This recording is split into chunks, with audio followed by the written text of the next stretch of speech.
Next ఉల్లిపాయ ముక్కలు వెల్లుల్లిపాయ రేఖలు తీసుకోండి. ఉల్లిపాయ ముక్కలు వెల్లుల్లిపాయ రేఖలు తీసుకున్నాం. ఇప్పుడు శుభ్రపరిచిన కోడిని తీసుకోండి. అలాగే తీసా. ఏంటమ్మా చలేస్తుందా? ఒక్క నిమిషం ఆగు. ఒంటి నిండా మసాలా పూసుకుని వేడి వేడి నూనెలో స్నానం చేద్దు గాని.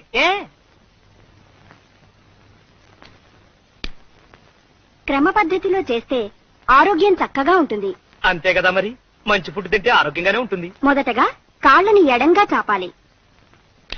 చాపా. చేతులు వెనక్కి ఉంచాలి. చేతులే?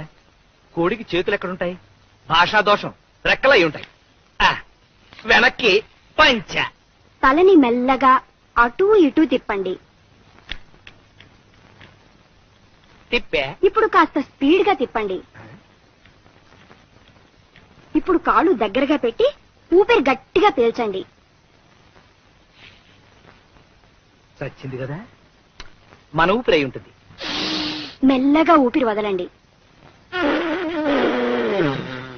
ఇప్పుడు తల కిందకి పెట్టి కాళ్ళని పైకి లేపండి. తల కిందకి, కాళ్ళు పైకి లేపిన కాళ్ళని మెల్లగా అటూ ఇటూ ఊపండి. ముందుకి వెనక్కి, ముందుకి వెనక్కి. ఇప్పుడు మీ ముందు గుమగుమలాడే చికెన్ చిక్ముక్ రెడీగా ఉంది.